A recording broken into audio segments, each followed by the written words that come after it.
right, everybody, and welcome to Hard Rock History, episode number 10. This is unbelievable. Part two. Part two. We got this guy a second. He actually came back a second time. Again, drummer, producer, author, drummer of the Rods, Carl Kennedy. Thank you, Carl, for coming back, my man. I'm happy to be here. I was so pumped from the first part one that today I took a shower, I brushed my teeth, and I don't do this for every interview. I put on cologne. Oh, we can smell it from here. Very Yeah, nice. no, I put on This some this good, interview's in good, Smellorama. yeah, We good could, man scent for you guys because I was really pumped about the interview. Before Tommy gets into his question, just quick update. I found your Manowar demos, Okay, and it was Shell Shock and Battle Hymns, okay, and the bones of the songs were there. Your everything seemed to be right there for what it was, and your name on the cassette was Call with a K, and yes, Kennedy as in John F. that's right. Yeah, there are for more alter songs. ego. I don't remember how many we did, but they're out there somewhere. But anyway, it was cool. You got to hear them. Really cool. All right, Tommy, take it away.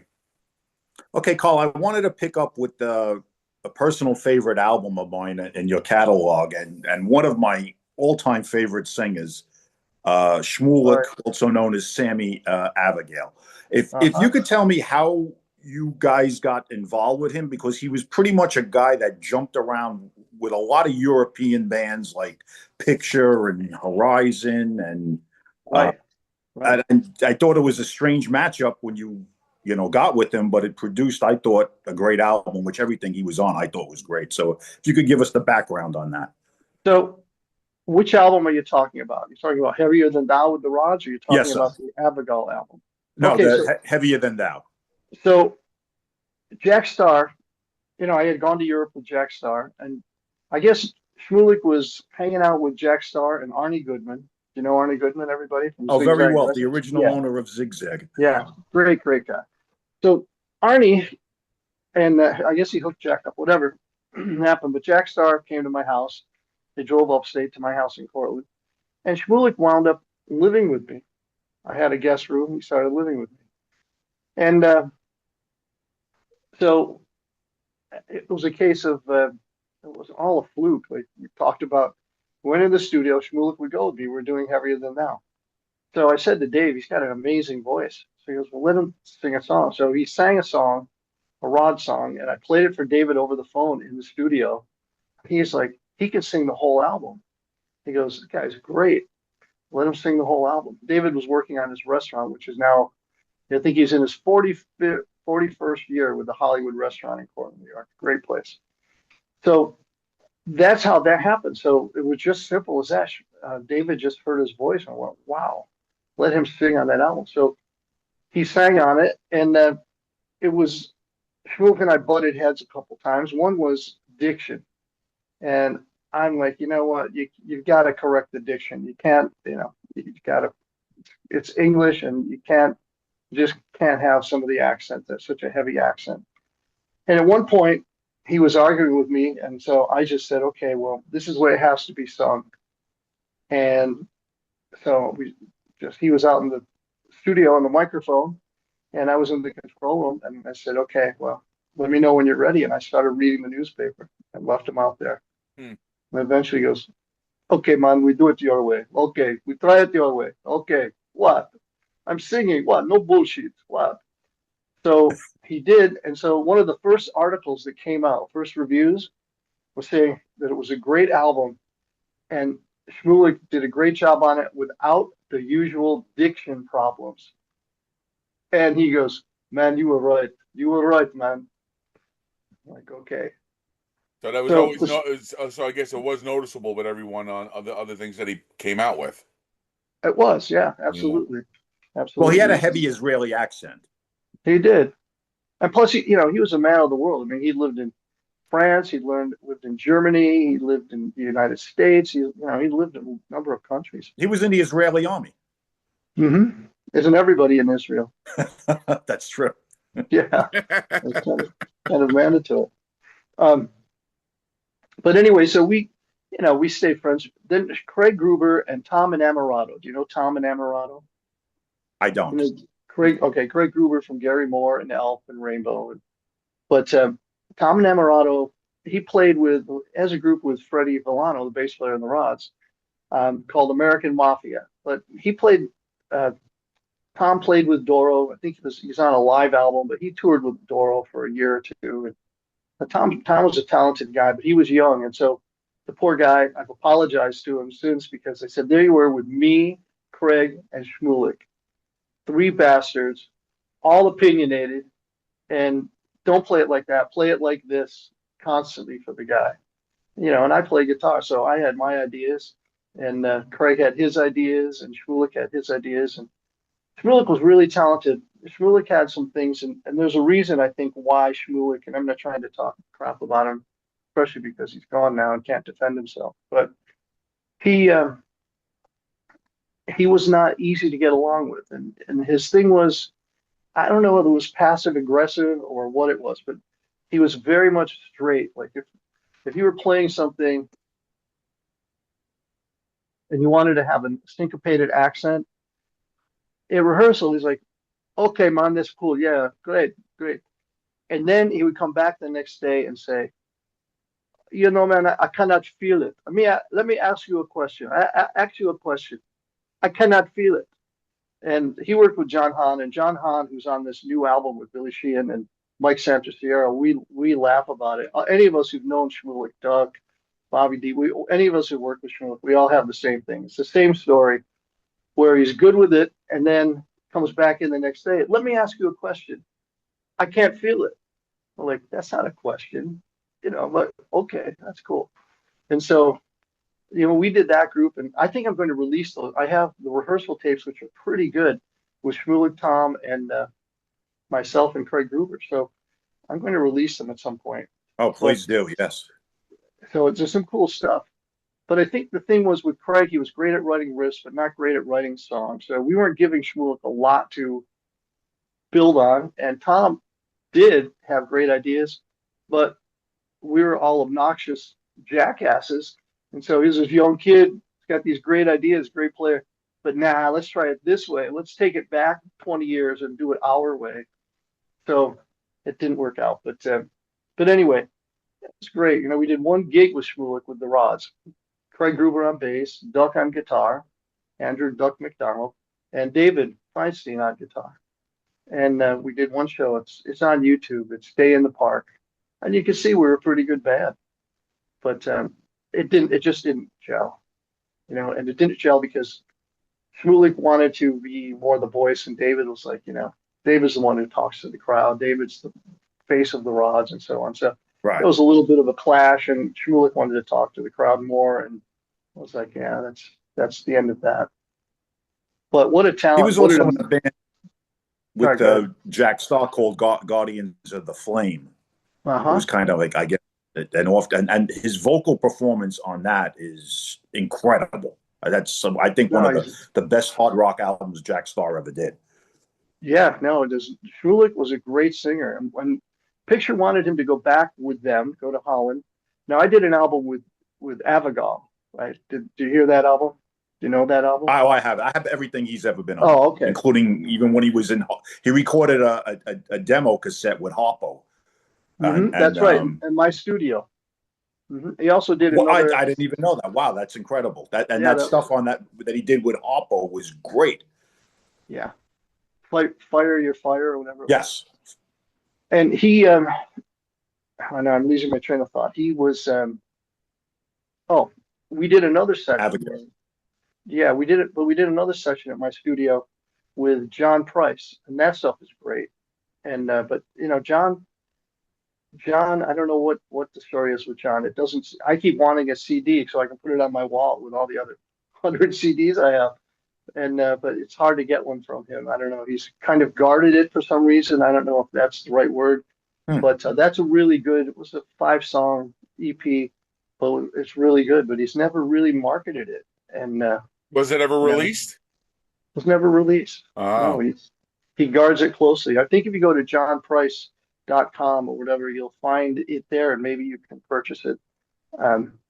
But I mean, he lives in my town. I run into him with John. I really like a CD. Yeah, I'm going to get you one. Okay. I was like, 20 years ago now. I still haven't gotten it. So if you're watching this, John, I really would like a CD. Okay, So but he did this Shmulik had a with Shmulik was powerful. the singer. Shmulik was a singer. Yeah, Oh, yeah, and really, but what a powerful voice he had. It was, he could blow you out of a oh, room. And yeah. the other thing about Shmulik, we rehearsed at Alfonso's in the back, no heat upstairs, no heat. We had like a kerosene bullet thing, just choking us all, killing us. But we would start early in the morning, like I say early, like 10 a.m., and we would go all day long. Shmulik never held back one time, sang his ass off all day long, full volume, and never said a word. Came back the next day and did it again. Unbelievable. I've never seen a vocalist with such a strong voice. Powerful. Why did he never stick with? Was it his personality? Like he's really a nomad. He's been like in about 10 different bands, but never lasted more than an album. Yeah, no, that's right. I think with Shmulik gave me a thing. I had it in my studio. I have it around here somewhere, but I had it for years because we would break each other's balls. And he gave me a thing that said, and because we would laugh, we would talk to each other that way. I would say, it said, "Be reasonable, do it my way." Right. Uh-huh. And that was so I had that for years and still do somewhere, but that was our joke, be reasonable, do it my way. And that was Shmulik. That was, it was his way or no way. And eventually, if he didn't do it his way, bye, I'm leaving. And Okay.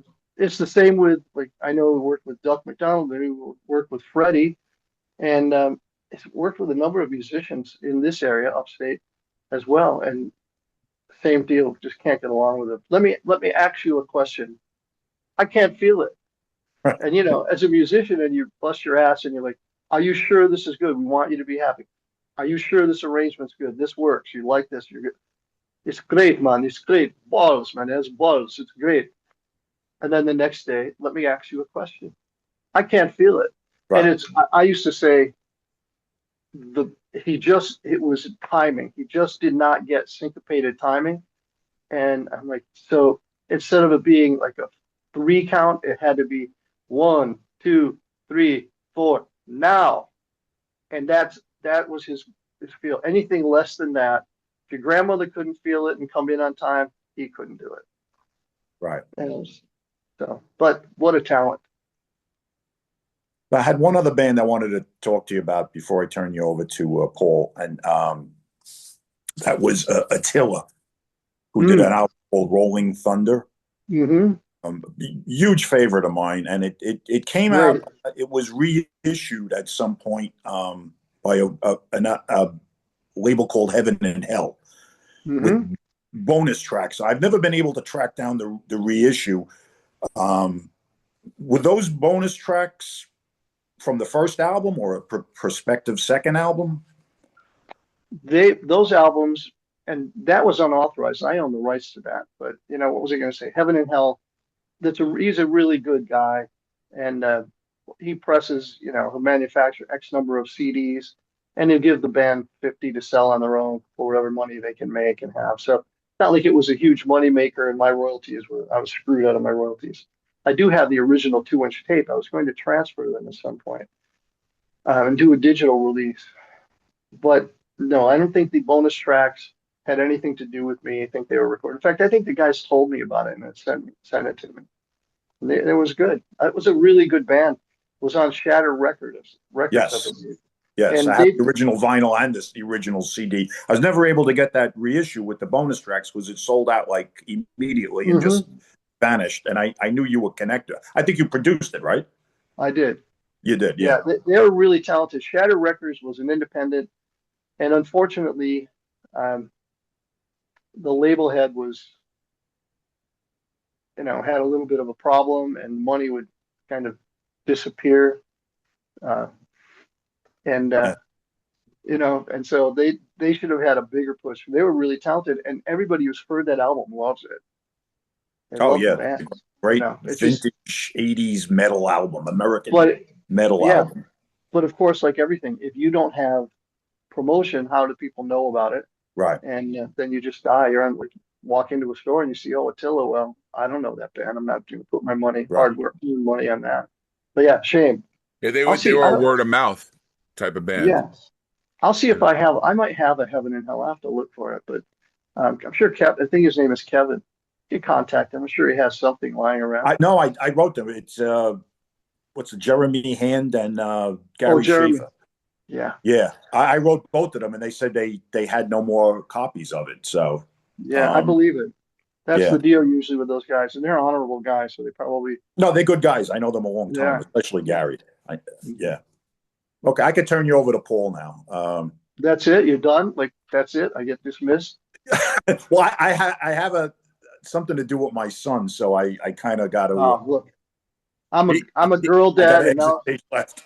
yeah, I'm a girl dad. Always was, and now I'm a grandfather, and I get it totally. Family first. yeah. I got So two grown daughters too, but this guy is he takes up a lot of my time, so I got to attend to him. yeah, you're lucky. Enjoy it. Thank you. A Yeah, Hey pleasure Carl, talking to you. let's you backtrack too. with Bye bye. Jack Star. So do you guys are you gonna go Tommy now or Yeah, I'm you going to go, Paulie. okay. Thanks Bye for bye. being with us, Tom. Take care, Tom. See ya. Bye bye, Cole. Bye.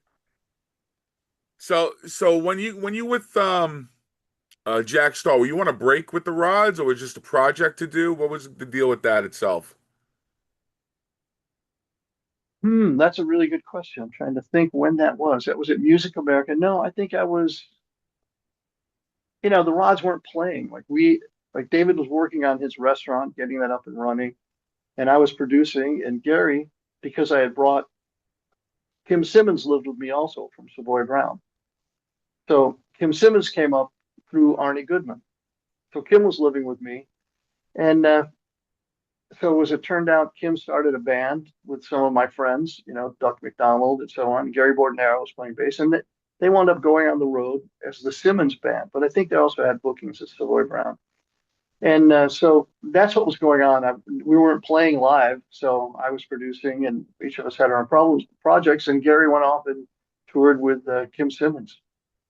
Because So that was that's right how. after you did you had you cut the In the Raw album, right? So Mhm. was things the tour cycle was done and everything with you guys after that? It, After it doing really, In the Raw? it really wasn't. I mean, we still continued to play for a while after that, but we had no management and no agency, and so gigs were few and far between. Okay. So, that's how it was. It was a wind down, and then we were all busy, so none of us were pursuing trying to find an agency. So we're just kind of doing our own thing. And then Jack Star approached you. Did someone recommend you to him? I think Barry Coburn at Combat and no, wait, let me see, Passport. I think it was what's his name from Passport, and I can't remember his name. We did two albums for him on Passport.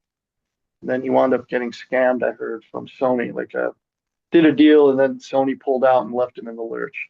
And this company, Passport, folded. I believe that's the story. Marty, I think was his name. Mm-hmm. So I'm amazing. Amazed that I can pull those names out. Uh, And you're working now with Rhett Forrester too. right. So that was the first time with Rhett Forrester and Paul Kane. And so that was a fun project. It was a good project. I think what he's done now with Out of the Darkness, which was an album I named, Out of the Darkness 2, I think was a great with Giles Lavery. Oh, Giles did Giles, a yeah. fantastic job with it. And so, and Paul Kane played. Jack is a really clever, creative guitarist and a great blues guy and a great soloist, great songwriter. In the studio, he's not the tightest guitarist, and that's where Paul Kane came in because he's super tight. So it worked out great, Paul. Jack did like almost all of. I mean, he did all the leads, but he did very little rhythm And on that guitar. did you tour on that album We did one date in France with Rhett? with Rhett, Le Wow. Bourget, Breaking Sound, which I meant to tell Tom. He said 84, and I said 86, but he was correct, 84. So please apologize to him. Of course, the guy cut out and left me hanging here in the interview, right? Just us now. So I mean, I don't know how much of an apology he deserves, but yeah, no, he was right about that. It was 84, and so we did that. So it was Paul Kane, Jack Starr, Gary Bordenaro on bass, and myself. and Rhett Forrester is lead vocalist, and Neil Turbin was there as well. And I think Neil did a couple of songs, and it was cool. It was great to hang out with everybody. You know, we were in France for a while. I was there for 3 months because he was supposed to do an album with Jack, another Jack Starr album, and our entourage got dropped off at the hotel, and Jack went to south of France with his girlfriend and whatever, and his parents lived there, his mother lived there somewhere, and we were left there on our own, and everybody's How does that work out that you and then were you proposed to do more gigs than that one gig? Was it a booking type of thing, or you went out there and tried it out and no, see what goes on from there? What's the deal with that? no, we went out there to record Danny Terabes, Christian Terabes, who are dear, dear friends. I've been back to parties. In fact, I hope to go again soon. At some point, you know, before before I'm dead, to go see them again because I love them. And but they were going to record the album for Jack Starr. They had a banker, and so Max Velberg, Studio Max Velberg, and we were going to record there. And then Jack was gone, and the guys were very unhappy, livid. And so, in fact, I was we wound up sending Neil to the American consulate because our tickets were I'm trying to think, they were one way, or they were trying to think what the problem was with our airline tickets, but we couldn't just they weren't open ended, so we had to deal with it. So Neil came home, and then we went in the studio. Gary, Paul, myself, we stayed and we recorded Out of the Darkness in the studio, or what was it? Gone with the Wind. Hmm. So that's how that came about. But it was supposed to be a Jack Starr album, but those guys got really, really upset with Jack. And back then, as 3 months went on, living in Paris for 3 months, I learned enough to, combien, and I learned to ask certain things to be able to function in Paris where I could go get food. And my first day, I had $100 in francs, and I held it up. I bought a pack of gum and put it out, and they gave me a couple bills and some coins.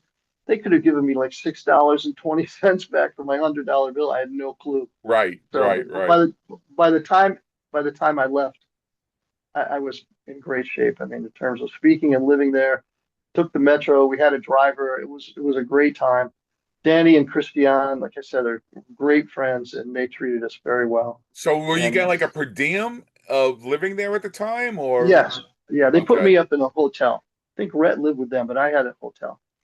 And every day they would ask me what I would like for breakfast, which you had it was a limited menu, but every Hmm. day I would have a baguette and hot chocolate. It was like a dream breakfast, right? Like bread and chocolate.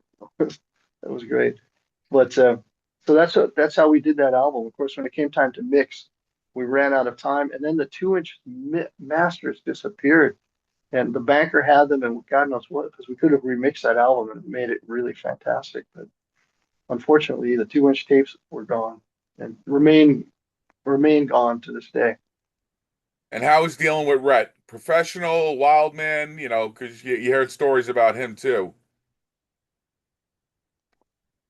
Again, talking about the dead, but I loved Rhett, and we had a lot of laughs and a lot of fun. Rhett was There were two Rhetts, and Dr. Jekyll and Mr. Group and Mr. Butler, Mm, Mr. Forrester. He was when he drank, and he drank a lot and did drugs, but like, I remember everything was nice and we were all having a great time, and then he was drinking. Get me another beer, you fucking frog. And in these really very lovely people, and he's calling them frogs and abusing them verbally, but they knew, it was because he was drunk. yeah. And but then when he was sober, but there was a guy who I would say kind of like a David Lee Roth in David Lee Roth's heyday. Not Let's not confuse it with David Lee Roth of today. But when David Lee Roth, when he was young, early Van Halen, he had a lot of charisma as a frontman, and that was Rhett. Rhett would Right. walk into the room; he was a star. And when we played Le Roger, the crowd, it was a festival crowd, it was a huge crowd, and the crowd loved him. He had them in the palm of his hand. Um, he was just a natural. But unfortunately for Rhett, drugs and alcohol, it just took a toll on him, sadly. because and that's how he died apparently. Apparently, drug deal gone bad. He told, and I got stabbed or shot and drove into the police station. But the I remember him telling me he was in Texas somewhere and he was getting on a plane. And you never know because when you're involved with drugs and drug deals, all bets are off. But he said he got stabbed and he was on the plane and his lung collapsed and they had to do an emergency landing. So, And really that talented guy. and Another that one did, and taken. that if that didn't teach him, it was inevitable that something worse was going to happen in that way. Absolutely. Unfortunately, you Yeah. know, I remember Headed seeing towards them at that the place. Palladium, Riot, the Restless Breed tour. It's just and to go from like Guy Speranza to Red Forest is a major difference in vocalists too. Right. But that was such a solid album. Hmm. It was unbelievable. So now People still love Riot oh yeah, yeah, and yeah, still love Red. and just to get back to Jack Starr, Mike Torelli, and Todd Michael Hall, Hmm. both singers for him that ended up being Yeah. in Riot, Yeah. Is that funny? as it Very is incest. today. That Long Island crew, though, they're pretty incestuous. So now you come back in '84 and Let Them Eat Metal. You start working on. I guess. That's where we see, Okay. and then you recorded the Rods live, and then you did Heavier Than Thou. I want to say the Rods Live was, yeah, okay. Okay. I know the Rods Live, we were doing a date at the Calderon with Virgin Steel, with Motorhead. I'm trying to think when we recorded that, we were pretty much on tour. So when we recorded that live album. And then he like other than Motorhead, like Sabbath or it's especially with David being the cousin with Ronnie. Was there? Did you guys do any European tours with Ronnie out there? No, no. In fact, we didn't do anything with Ronnie um, at all until like right before he died. Literally, Ronnie came in and sang two songs. One song that I had written the code, and a song that David had written, uh, "Metal Will Never Die." And he sang it over 2 days, and uh, and then he went. Shortly after they went to New York, and we went to see them at Heaven and Hell. Heaven and Hell at where was it? Radio City, They maybe. were a musical, yeah. Yeah, and it was an unbelievable show, and you could see Ronnie when they started doing the Heaven and Hell. The crowd started singing. It was almost as loud as the band. You could see Ronnie was like, wow, everybody in the place just started singing. It was crazy how I cool was that there. was. I was there for that show. Oh, It was you were there, so unbelievable. you know what Yep. I'm saying. It Yep. just took it over. And I was shocked that they did "Lonely Is the Word." They never did that live ever. hmm, And that floored me out of the whole set list. My mouth was like, "Oh my God, they're actually playing this live now!" And everything sounded great. It was fantastic, fantastic. yeah, yeah. I mean, we're hanging out in the dressing room before a show in Binghamton, and it's amazing sometimes to see vocalists like you, because I've worked with so many great vocalists, and so everybody's different. But Ronnie, we're all talking, we're hanging in the dressing room.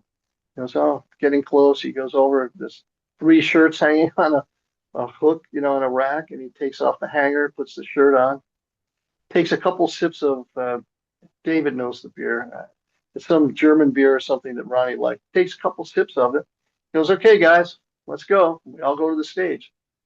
And he sings his balls off like he's Hmm. 18 years old.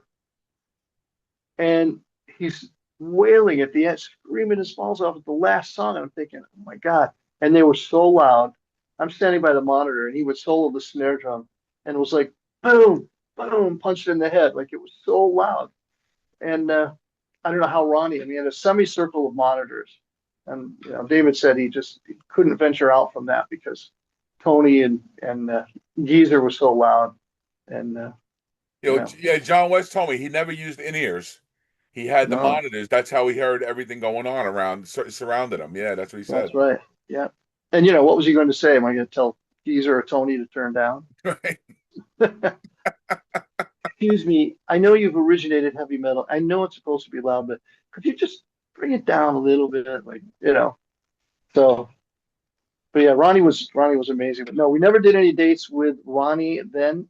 I think I think this there was a period of time when Ronnie had his own path, and I don't think he and David they became very, very close in the last 15, 20 years um, of his life. But David was out there, they were working on material, talking about doing another Elf album. I know David was asked to join Dio, but with the restaurant, he just couldn't, unfortunately. And but there was a period of time when the Rods started and whatever that he and David were not really tight, and so you know, which I always point out to David because David's always getting cousin of Ronnie James Dio, and I go, it's true, and you were bandmate of Ronnie, and you loved him, he was a family member, but in reality, history will really write you as what you did with the Rods, not just that you Right, were Ronnie's cousin. right. And you did that on your own. We did that. The two of us did that without anybody's help. And to I be mean, honest with you, if you didn't see it in the face, because they do look mhm, very, and they do. as David's getting older, he's looking more and more like Mhm, they're looking like each other. You would never, because like you change, his name is completely different. He never mhm. went on the moniker of that, other than like you say, knowing that they were both in Elf together. He carved his own path. Right. That's right. I think we really, we forged our own way with the Rods with really no help from Ronnie. But God bless Ronnie for singing those two songs. It was like a huge thing for us, really. And for me, it was a highlight of my career. David didn't have to give Ronnie my song to sing. He just felt it was the right song and he did it. And I thank him all the time because that was a huge thing for me as a songwriter to have Ronnie sing a song that I wrote. Hmm. Just it was a huge thing. But Ronnie was just, I can't say enough good about Ronnie. He's such a great guy. Tragic. Any memories on the Hollywood LP? I do, yeah. Again, Duck McDonald, when Neil Turbin left Anthrax, Well, I they want to brought talk in, about your producing too. I definitely want to okay, talk great. about that. So Absolutely. we needed a singer. Matt Fallon came in, did a week with Matt Fallon, and I said to the guys, I don't think he's going to get you. We're trying to get to a major label. I don't think he's going to get you to a major label. So they said, okay, go talk to Johnny. I told Johnny. Johnny goes, okay, put the guys on the phone. And so they go in the conference room, and 2 seconds later, they go, Johnny wants to talk to you. And I go, what's up, Johnny? He goes, put him on a bus. Click. Like that was it. So poor Matt Fallon had no chance of, working on whatever shortcomings he may have had. It was done. Did So you now they're hear in. him?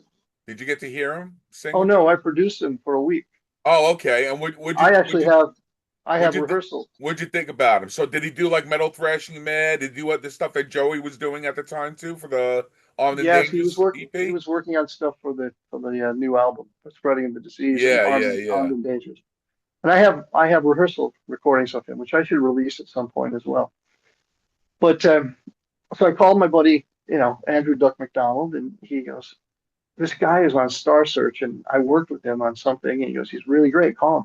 So his name was Rick Cottle, and Rick Cottle came in, and what an amazing voice, and what a great guy. He actually teaches karate. He's been teaching a karate master or whatever. I don't even know what's called, but Sensei. he's a pardon Is he a sensei. sensei? Sensei, yeah, he's sensei. But he still wants to record. He's always asking me, "Hey, here's a song idea. I want to record again." So, but he was unbelievable. He came in and he was those. If you listen to the Hollywood album, those vocals are amazing. Just an amazing vocalist. But there was no band around it. I had been at the time when we recorded. I knew that things were tough for us, and I knew that we needed to safeguard the future to whatever extent we could. So we had a lot of material written, which is a lot of what that material is, which is why I suggested we call it Hollywood and the Rods project as opposed to an album, because I mean it really is a Rods album. Me, David, and Gary, and with the new singer. So it was really the Rods, which now it's under the moniker of the Rods. But I just felt it would be deceptive to the fans to call it a Rods album. And but we had a lot of material, and I recorded drum tracks. Did all the basics, and I had all that stuff in the can. So when it came time, we had no record deal, which actually we had the deal with Passport. But so that's how we had that material. But yeah, Rick was great in the studio, fast, and we'd just blow. We'd all look at each other like, "Wow, what a voice!" And no, two albums you made We did as two albums for Passport, Heavier Than yeah, Now, and the Rods, right. the And Hollywood Project. any touring with this group too? Did you No, guys? No not kidding. no gigs at all. Wow. Which is a shame because it would have been a great lineup. So why during all this time too? So now I want to get to your producing now. So, your credits include Armed and Dangerous, Spreading the Disease, Exciters, Violence and Force, Overkill, Feel the Fire, Possessed Beyond the Gates. I mean, you're in the epicenter of the beginnings of real threat of the thrash metal scene at the Hmm. time. So why didn't Johnny Z pick you guys up on the label that way and have you tour with the go out with these bands too, or you be the ambassadors to these young up and coming thrash metal bands. Yeah, I mean, we were the old guard really at that point. You know, it was a case of Johnny and I were good friends, and I think I mentioned this. Johnny and I were like, really great friends until the end. We spoke 2 or 3 times a week. We spoke for length on those calls, and just loved him. But he and I were good friends, and I knew the inner workings of things. I knew that Johnny flew by the seat of his pants a lot, but he was such a great, like I would say, he created such a backdraft that he just dragged everything along. He just didn't. He was just a force of nature. But I was worried that, and the guys he wanted to manage us, and I wanted it, but I was like, I don't know. I just don't. I didn't want to ruin my friendship with Johnny. I was worried that, that would happen, and so we didn't. And it was a mistake. It was my fault because I was trying to protect my relationship with John. And and also the band, I wasn't sure where we would land in terms of like everything he had going on. I mean, at that point, all those bands had blown up, so Johnny was very, very busy. Right. And then you might have just got swept underneath the rug with all that other stuff going on. That's right. But were you always recommended as a producer? Like say like so same thing. So now they get rid of Neil and I was at the Roseland show when Metallica gets signed by Elektra. Raven is doing Live at the Inferno. Raven was the headliner for that tour, and Neil, that's his last gig as the vocalist for Roseland. They kicked his ass out after that. They were done with them. So were you there for the auditions also for with Joey Belladonna coming in, or did you get the call that the guys are coming up to you when they're going to Oh start no. recording the EP? Yeah. So what happened was they were still in the studio, and Matt Fallon was gone. And so I called Duck and I say, Duck, hey, we need a singer. I'm trying to call everybody. He goes, there's a guy up here. He does Journey. He's big into doing Journey stuff, but he's a really good vocalist. And so he goes, I'll give you his number. So I called Joey and I say, hey, Joey, I'm doing this band, we're producing this band Anthrax. Would you consider coming in? Now, he did not know thrash at all. It was new. It was new. A lot of my Hmm. friends would hear the stuff. They go, oh my God, that's insect music. Like some of them were like, what's that? It's horrible. Now I'm like, I'm afraid to tell you, it's the changing of the guard. As a musician, you're going to find yourself left behind now. But so Joey came in, and Johnny and I worked with him on the vocal. It was the fast tempos, a lot of changes, lyrics. Took a bit, but he got it fast. And I remember the guys like have the back of the studio at Pyramid. There's a door that would lead to a bathroom, which then lead to the other offices. So everybody had access to that bathroom. And those guys are in the bathroom, which was a big room, and they have the door cracked and they're looking out and they're listening. And of course, after maybe a half hour of working on songs, they're like, he's in. They talk to him, and you know that was it. There was no. And to me, to this day, Joey is the voice of Anthrax. Yeah. Like it just works with what they do. And it's not to say John Bush wasn't great, but it just wasn't the same for me. I love the Fistful of Metal album. I think Neil was perfect And for the Neil, time of what it mhm, was. You know, Yeah. the songs are strong, especially the songs are strong enough that they did Panic, they did Metal Thrashing Mad, you know, to show they record they make Armed and Dangerous, you know, and so who was the idea of doing the acoustic part at the beginning of Armed and Dangerous? Did Dan and That's Scott come up with that?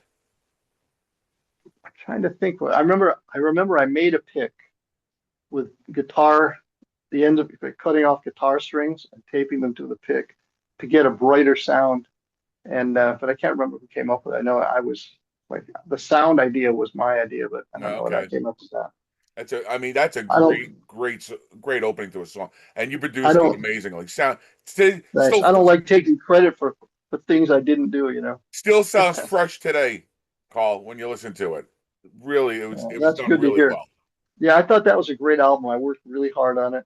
And back then, John had no money, so I was paying the per diems every day. I had a book, which I have to find it somewhere. Scott named it the Knot Book, and every day they would sign, so they have to sign for their per diems because I was paying them out of my pocket. Hmm. And which of course John always paid me back.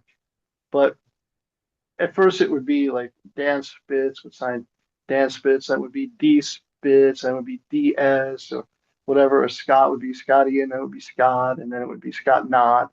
And then pretty soon it would be Eisenhower, you know, They would change the JFK. names up. They just changed Mickey Mouse, like they just, you know, Now, anything. did they live with you at the time? Were they shacked up? Or they go in a hotel? Where were they There was staying a at the time? there was a house. Okay. Yeah, there was a house rented. We had a rental car, one or two of them actually, and then they had a house, and And yeah, whose idea was it to do God Save the Queen? that was theirs. I mean, those guys. That was when I first started hearing like they were already into Chuck D. They're into rap back then. Billy Milano would come up, and they were at one point they were working on SOD, but they were really into that stuff. And God Save the Queen, punk song, and it was a great idea. Did they cut the SOD in your studio? They cut it at Alex's studio, Oh, right, Perez, right. Pyramid Sound. Yeah. And the same thing now that gets done, and then did they automatically go into spreading? Or did it come after they No, we tore were done with Joey? spreading. They tore We were done. Joey around first, right? I guess they went on tour. Right. And then, Yeah. no, actually, it went right after. It was very quick because they asked me if it was okay if I kept all the sounds that I had dialed in, the guitar sounds, drum sounds, whatnot. And I said, of course. And so they did SOD very, very quickly. And how did you feel about as these tracks like ARR, AIR, and I mean that too is just epic. That's just an epic thrash album. Yeah. Charlie was just a monster drummer. He spent the night at my house a few times. And first time I'm like, you're going to be modern drummer cover guy because your drumming's phenomenal. He was a very humble guy. But he also was a great guitarist. He wrote a lot of those riffs for that. Right. Yeah, yeah. And the same thing now with Exciter. You were asked to produce them, the I violence was. support. Yeah, and And that too. Oh my God, what an album that is. I mean, phew. such great, really great guys. I'm good friends with all of them, and so talented. It's a shame they've had some issues. Like John Ricci doesn't really stay in the band. Now he has his own project, and now Al has his project. Al's gone. Yeah. Yeah, and I don't know. I mean, Dan, I don't really know the inner workings. They never had any arguments at all when I worked with them. But years of on the road and whatever, it takes a toll on relationships. And what about Overkill's Field of Fire? Having those Jersey maniacs coming up to you. They were exactly right, Jersey Maniacs. They were great. I mean, they came in fully formed. I did an interview with Blitz a while ago, and just recently we were talking as well. And but they came in like I changed very little. I think the biggest thing that I did with them was try to capture that energy on tape. And the other thing was Rat. A young kid came in, partied too much the night before the session, came in, his legs were shot. It's like an athlete. And he just wasn't able to really dial it in. So we had to have a conversation, and he went and got it straightened out and came back in and then played great. So, but it was fun. I mean, they had their little issues. It was clear they did not get along with Gustafson. So, yeah, there was big big row for a while with that, and I had to sort it out and straighten them all out. Like we got to work together and take And this issue somewhere else. what was the problems in that sense? I mean, I don't you're a really. brand new band. You're recording your first album. I mean, you should be giddy as shit and happy that this is working out. And Yeah, Gustafson seemed like, and I've certainly seen interviews, read interviews with him. He seems like he's a hardcore Jersey boy. Takes no shit and not afraid to speak his mind. That rubs people the wrong way sometimes. mm, So, but, I mean, I didn't see any weird clashes of going after somebody other than they were all like it was him against the band. They were just having a problem, but they sorted it out and got done with the album. But Gustafson's an amazing guitarist, yeah, super talented guy. and the same thing. And then the next album, Alex gets to snatch him again. So Alex was Mhm. just grabbing all your second album after all your debuts. I mean, that was a case of, and Alex is like a brother, and we've been through a lot and done a lot together. But Alex had the advantage of the studio, and Johnny Z made deals with Alex's dad, who owned the studio, and part of the deal was, Alex being engineer, and Alex was there, and the bands loved Alex, but Johnny was indebted to John because he allowed him to rack up the studio bill. So it was that and the combination of the bands loved Alex, and Johnny was like, "Hey, we got to use Alex," and they did, and they were happy, and everybody it worked out. Alex is a great engineer. And you got to do Possess second album. Hmm. And did you go out to California for that? I did. I went to Katati, Right. Prairie Sun. And how did it work out with those guys? I mean, Jeff and I are still friends. I don't really talk to anybody else. I don't lost track with everybody. I know Larry Lalonde, with Primus, Hmm. but we don't really, those guys. We did pre-production while they were in school the uh, before Easter vacation. Then we went to Katati and they recorded it on the Easter vacation. That's how young these guys were, I know. still in high school. I saw them on the Seven Churches, and it looked like just teenagers up there. Yeah, yeah. Young kids. Hmm. Crazy. Now you guys get back together. The Rods. So now you went through your producing stint, and then I guess you Hmm. guys formed back in the 2000s, right? You guys Yeah. got back together. And did you get the phone call from David saying let's do this again? We had done our good friend Al Falso, who owned Falso Music. It was like a second dad to me, great friend. But Al passed away, and so they asked if the Rods would play a benefit. So I said, sure. So we didn't, I don't think we even rehearsed. I think we just went up there and played a handful of songs.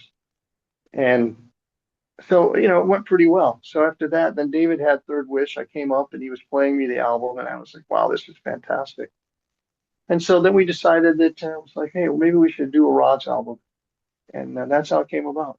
It was basically that David had done that Third Wish with John West, Yeah. and it was so great. And then, he got the bug to record, and I was all up for it as well. So that's what we did. And the same thing John said. They did a rehearsal in Ithaca show, a warm up show.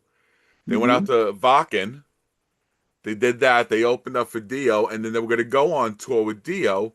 But the deal was that they were going to give it was a pay or play.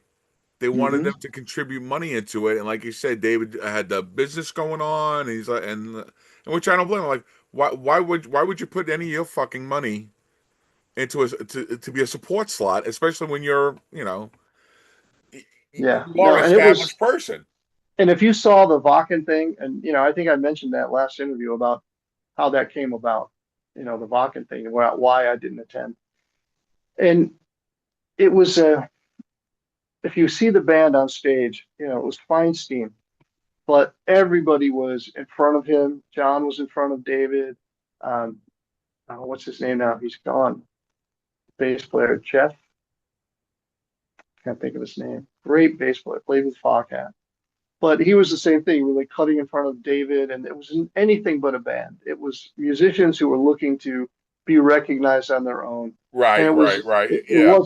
wasn't a team. It was not, in my opinion, it was not good. The only one who should have been out front was John and David. Those were the only two who should have been out front.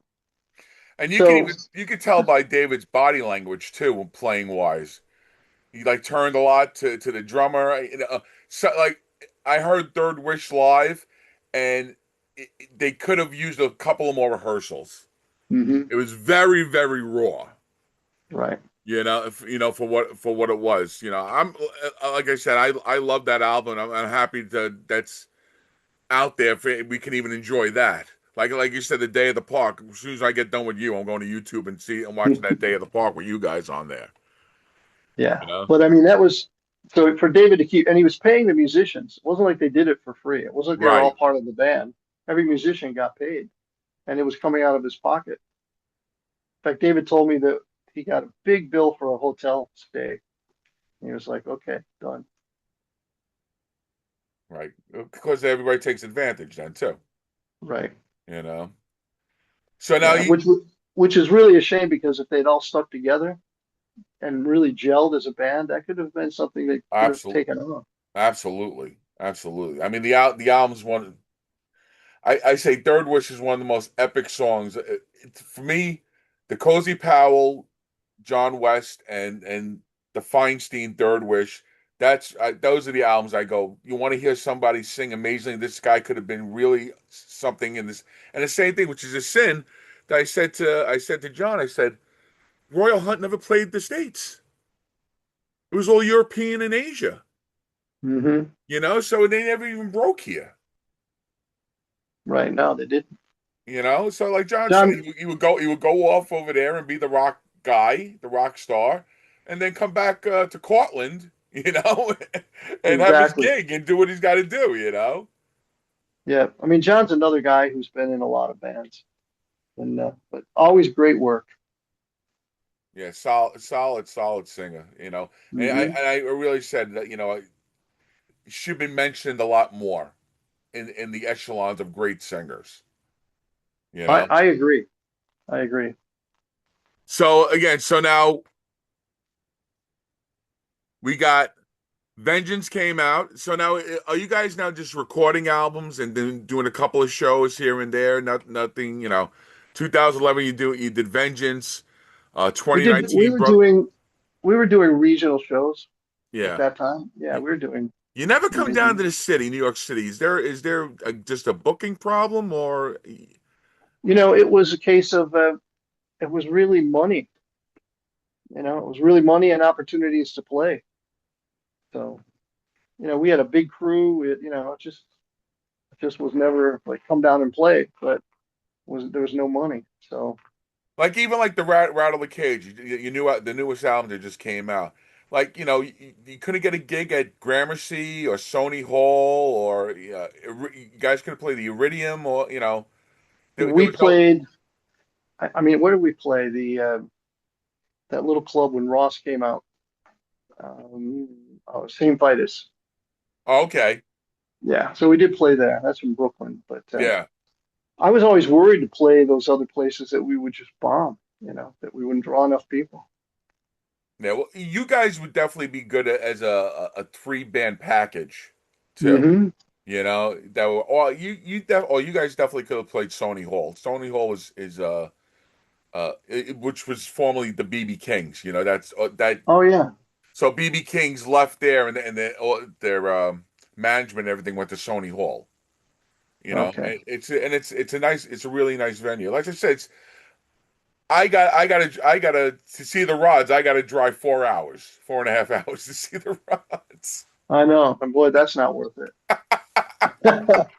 Well, what it is. Like I said, I gotta. If you guys play a gig in the fall, I gotta tempt my wife with ice wine. And to That's see funny. the American side of Niagara Falls to go to a gig.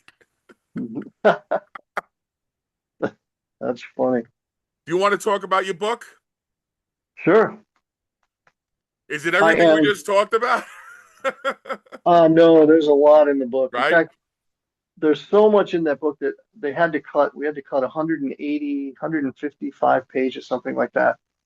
And by the time we were done, I think I mentioned it in the other interview, but I thought when Doc contacted me and said he would transcribe my audio recordings, I thought, okay, we can do this. Because I've had a couple of other people want me to do a book. And so I got a transcription program and I was trying to type.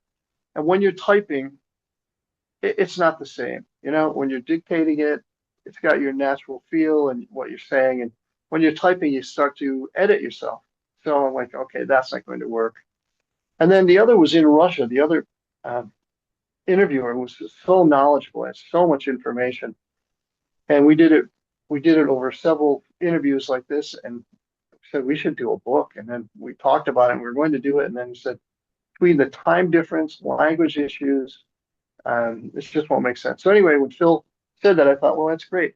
And I thought I can get this will be done in 2 months. Like I'll dictate, and I dictated so like each chapter, whatever I did, I would dictate the chapter. I'd think about, okay, this was with this album and what happened, and dictate it all and send it to him. And I thought this will be 2 months. Well, it was 2 years. Mm. 2 years because you have to edit. It's the biggest pain in the balls, and and you want things right. You don't want to get sued. So all the dirt, I kept out. Not that there was any dirt with any artist I've ever worked with. Just in case anybody was thinking about suing me, I just want that disclaimer out there. But and then it took a while. Then we had one. I can't remember who it was. The first person who that we said, why don't we get their opinion on things? Their take. So it was one person, and excuse me.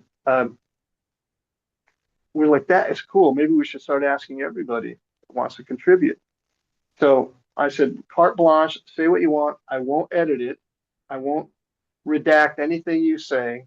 I don't care. You can say I'm the biggest jackass ever. That's totally cool. It'll stay in the book. And so that's what we did, and everyone contributed. And to this day, I've not read, and I hear they're really good. I've not read any of the things that people have written about their experience working with me. Even our former manager, I had dissed and had spoken very bluntly about my dissatisfaction with some of the things, and he had his take on it. Which I after reading his side of it, I thought, you know what, he has points. I get that. I can concede some of those, but I let him have a whole dissertation in the book and didn't change a word. Let him present his side. Totally cool. But it took a long time, and now we're the book is what is it? It's digital. I'm trying to think what that's called. I can't think of it. But now we're going An to ebook. an ebook. Thank you. And now we've already it's done. They're just waiting for me, which maybe I'll try today, to do a update on the book. But we're ready to go to Audible. Okay. So we'll release it on And that's Audible. called That was Tales of a Wild Dog, too. We got to Tales mention of the Wild title. Dogs. And you can get that on therods.com. Rods.com. You can go to Amazon, Barnes and Noble, anywhere you buy any kind of any books that Well, way no, you go online. to therods.com and you can get signed drum heads from Carl. That's right. You can get a vinyl. You can get a lot of other things on therods.com. So definitely I go just check got a it out. I just got a shipment of the souvenir drum heads, and just in time for Mother's Day. Nana is going to be so thrilled. I got your the cross the Canedy black and white drum head from you a while ago. Oh yeah, yeah. And That was I really made a request and you got David to sign it for me too. that's right. That's rare. But now I've just got some in. That's the first time in several years that we've had those. I got that when you first put it out. I bought it. Yeah. Well, thanks for the support. Oh, Appreciate that. absolutely, absolutely. But like I said, big fan of yours. And let me ask you, how are you today drumming wise? Does it takes a little while for you to warm up, or are you spent after like say after a gig? Are you spent? Like I need to relax, or you still feel you have your energy? Yeah. Yeah. I mean, I thank God for that because I was playing like I just did this last track I said for the album with Billy Sheehan and Mike and John. And it's a pretty fired up track. And John was like, "Man, God, that you're just playing great." Billy thought it was a great track as well. And no, I don't get fatigued. But when we're going on tour, I spend like a month doing cardio just so I don't like at the end of my drum solo, I'm not lying on the floor, like paddles coming toward me, Right, clear, right. So I do that. But no, over the years, the stamina, and also you learn to conserve energy and expend it where you need to. So far, I'm still playing and playing at a pretty high level. So you never had rotator cuff issues playing cymbals, or you kept everything level to yourself too. I have a rotator cuff issue, which you can see I have full range of motion. I have a little bit of a weakness if I'm out to the right, like if you put something in my hand and it's heavy, it's going to do this. It's just going to start to drop after a minute Mm-hmm. or two. But I fell off a stage. I had my hands down on the stage, and that's where my rotator cuff came in. I tore my rotator cuff, but it was an aluminum stage, and it had been sprinkling out, and it was wet, and my hand was on it, and it went, and I was like Superman flying, bam, off the stage. I was like 4 feet, landed on my rotator cuff, and Oh boy.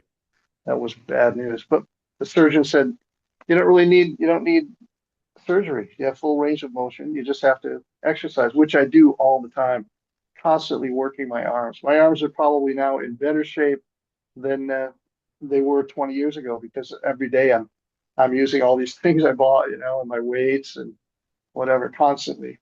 I carry it around the house with me. That's great. And the name of the new band with Billy Sheehan? We don't have a name yet. Okay. We haven't decided. It's going to be a name. It won't just be a project name. It's going to be a name, a band name. But Is we is haven't. possible touring with this band also? And We've thoughts about talked it? about that. Yeah, we've talked about that. I know Billy's up for it. John's up for it. Mike is always up for it, and I'm up for it. But again, we'll see. Maybe we can do a short run and a bunch of dates like Billy did with the Fell. Right. It just depends. Just depends on the album. Oh, maybe I'll I get to think see you then. that would be really cool. Maybe Yeah, you come down to the city then. and then maybe we would be in the city, and that I love the city, so it'd be cool to I'll come and bring you for play. pizza. All right, from where? But I'll bring you to Brooklyn for pizza. Oh, okay. Because up here, there's no pizza like that. Like there's one place here in town, and they kind of make a New York style pizza, but you never know what you're going to get. One day we're all like, "Oh, this pizza is great," and then the next time you get it, like, "All right, garbage. Just put it in the garbage now Ain't that because it's something? horrible." Yeah, I'm like, "What the hell?" I even asked them, like, "What happens here? Like, why is it different? Like from one week to the next?" I'm like, "Oh, no, it's not. It's the same." I'm like, "Yeah, okay." My neighborhood, that guy Barstool, that Dave Portnoy, you know that guy? Portnoy, yeah, I Yeah, know that him. Barstool, he does the pizza ratings. He would go Oh, one bite or whatever it's called. So anyway, oh he yeah. got this giant following. He would go to everybody's pizzeria, take a bite, rate it, and so forth. So my pizzeria, I've been eating since I'm 5 years old in Brooklyn. He was 2 blocks away from where I lived, and I would say, and he makes the best fried calzones you ever have in your life. Oh, They're tremendous. I love calzones. Oh, they're amazing. So I said to him, I said, Gio, I said, don't you want this guy? He goes, no, I don't need I don't need him. That's where he goes, I don't need him. And he's my age, you know? And sure enough, enough people got in his ear, and Portnoy went there, and normally he was given pizzerias 6.3, 7.8, 8 something. He gave my buddy play 9.3. He rated it. Wow. And then after that, it was done. Now he's part of pizza tours come around. Mhm. I would go in. I go into Brooklyn at least once a month. People from Chicago, Las Vegas, they're making pilgrimages to go to Mhm. his That pizzeria. sounds great, though. I'd love some. Oh well, like I said, you get down here, I'll pick you up and we'll All definitely right. And I was thinking tonight I wanted going to make some homemade pasta. I haven't had it in a long time. we went to Again, Rome and it's did that. That was a trip. mm, I have it's Speedo time is coming up, so I got to really watch it. Can't eat too much pizza. Yeah. Don't we Like all? like anybody would want to see me in a Speedo. Listen, I go on cruises. You wouldn't believe half of the things people wear, and you just Mhm. go with God. You go with that. You're looking at them. God bless. That's what you give him a God bless. You know, my wife's got a decent body, and she's like, "How is that person wearing a two piece?" I said, "Hun, because there's the confidence, Hmm. or or And or that's or what or the I don't give a shit."